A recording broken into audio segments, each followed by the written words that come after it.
This is Jamie Drummond for Good Food Revolution. I am here in the company of Pascal Boyé, who's joining us from Champagne, Collet.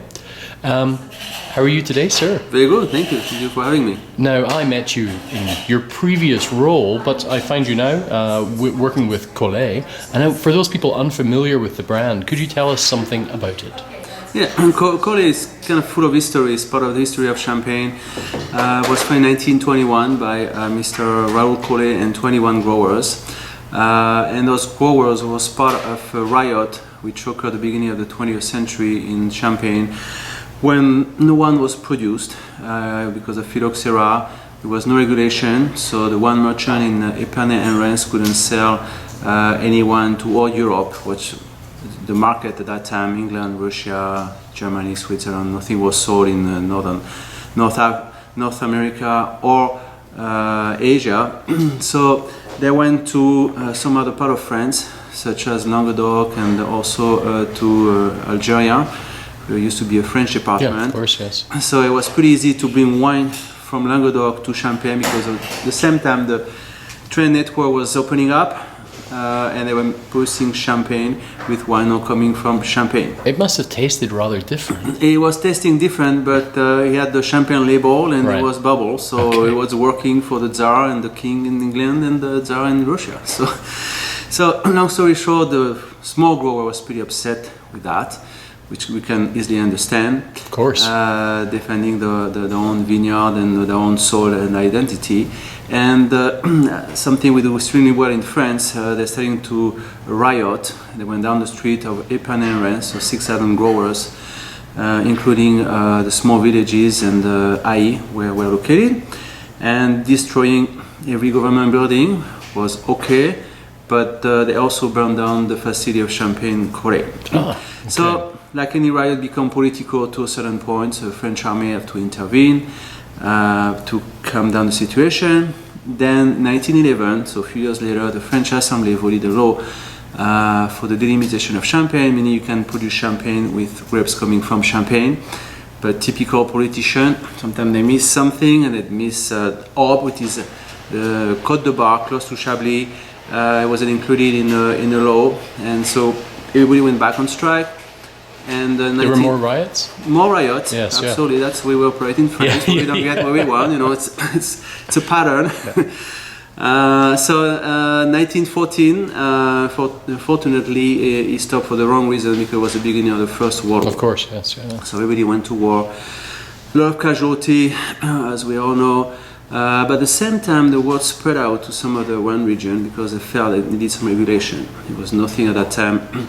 When everybody came back, the few of them came back, they started to talk to some other one region and to start to draft a chart, putting some regulation of what we can produce, how can we produce, how can we prune, how can we press. It took another 18 years. In 1935, Champagne was the first appellation voted by the French Right, so that was Assembly. the birth of the appellation. It was the birth Yep. of the appellation. System.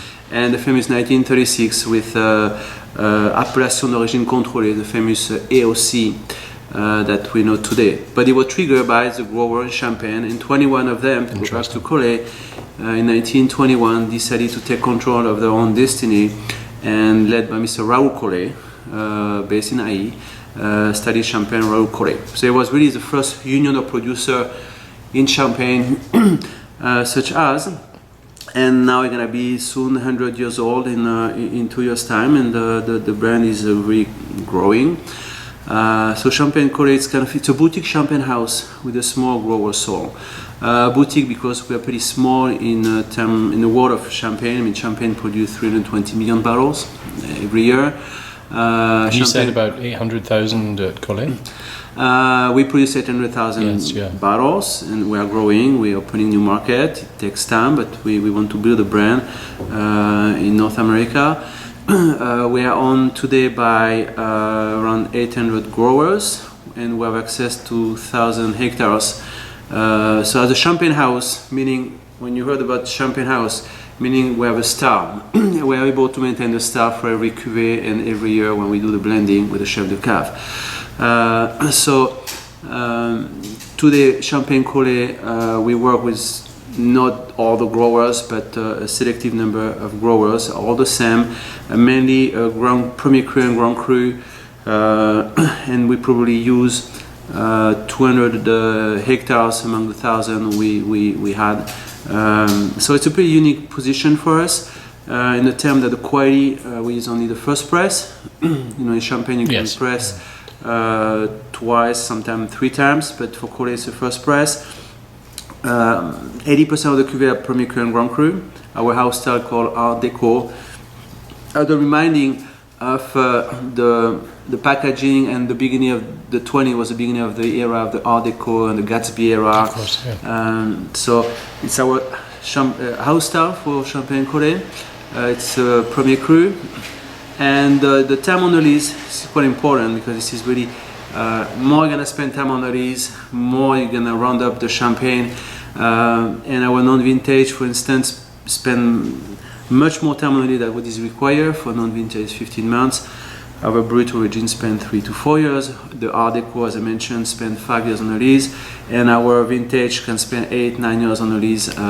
So it's pretty. So that's a pretty major point of difference between you and a lot of the other houses. And a lot of other houses. Absolutely. I mean, more or less the yeast gonna die after 10 weeks. I mean, you add sugar, the yeast, and create the CO2.